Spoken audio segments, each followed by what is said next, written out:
Good afternoon, students. Today we start our next topic of chapter, the end of bipolarity. In previous section, we discussed about shock therapy, about the disintegration of USSR in December 1991. Today we discuss that what happened after the disintegration of USSR. That you know that USSR was the group of many republics. So there was peace or there was tension in the areas of USSR. Let us discuss. End of bipolarity, continuation of tension and conflict in the post-Soviet states. Bipolarity has come to an end in December 1991.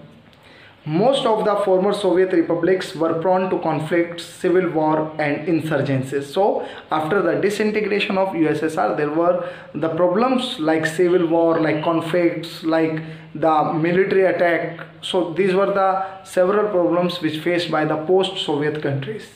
The growing involvement of outside power has further complicated the problems. Some of the examples in this context include. So what were the incidents? The first incident that in Russia, the republics of Dagestan and Chechnya have witnessed violent secessionist movement.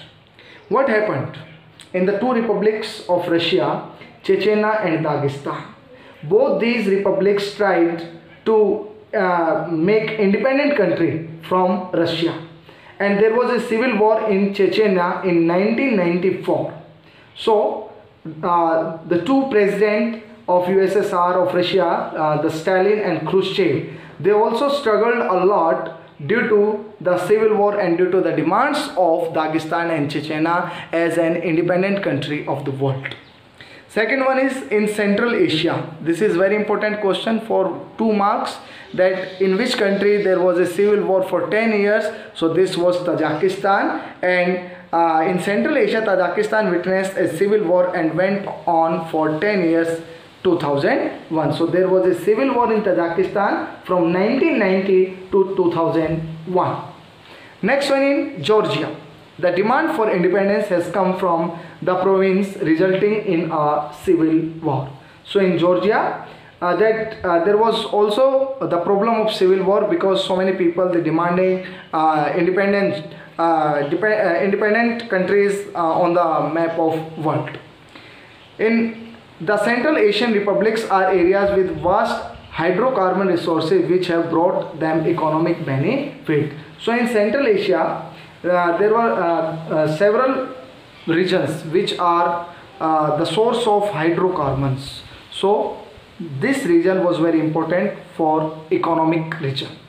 The Eastern Europe, Czechoslovakia split peacefully into Czechs and Slovaks, forming independent countries.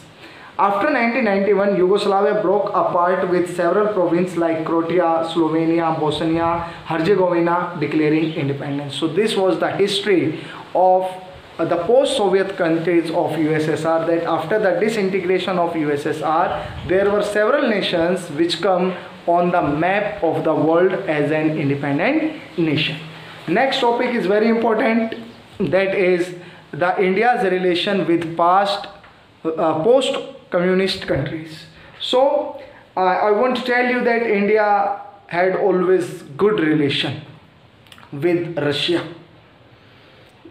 Historical incidents showed that at the time of Indo-Pak War in 1971, at that time the most important helping hand was the Russia, when the United States of America threatened India for the 7th fleet in the Indian Ocean.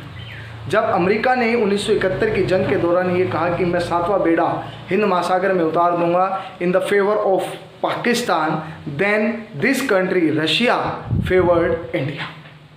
When the president of Russia came into India in December 2012, at that time, Prime Minister Manmohan Singh said that Rus is the most believable friend of India in 2012.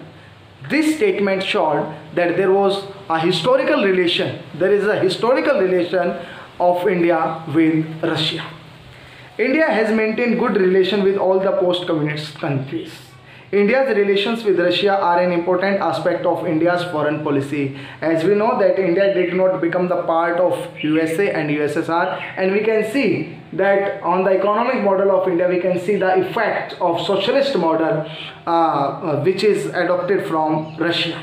Soviet Union always supported India's stance on Kashmir in UNO. You know that Kashmir is the brunt issue between India and Pakistan, and always Russia favored India in the United Nations on the question of Kashmir. Likewise, it supported India in all major conflicts include the 1971 war with Pakistan, when USA had threatened to send its 7th fleet in the Indian Ocean. This was the historical incident when Russia gave the strength, economic strength, military strength to India in the Indo-Pak War of 1971. Russia and India share a vision of multiple world order. Today, these two countries want not unipolar world but multipolar world. India stands to benefit from its relation with Russia on issues like Kashmir, like energy supplies, sharing information on international terrorism, access to Central Asia, and balancing its relation with China. Because China is a communist country. Both China and Russia are the communist nation. So many times Russia helped India to make good relation with China. I want to tell you one incident when India had the shortage of foreign exchange. Bharat के पास विदेशी मुद्रा की कमी आ गई थी.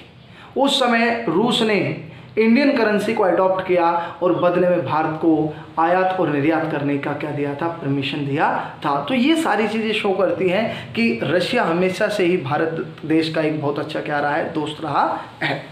Russia stands to benefit from this relationship because India is the second largest arms market for Russia. It is also fact that India is the second largest arms market for Russia. India bought a huge amount of arms from Russia. So this is the benefit for Russia. Russia and India have collaborated on various scientific projects. So many satellites were launched by India and Russia combined. Both India and Russia have signed over 80 bilateral agreements as a part of strategic agreement of 2001. 80 से ज़्यादा द्विपक्षीय जो समझौते हैं वो भारत किसके साथ कर चुका है, रूस के साथ कर चुका है.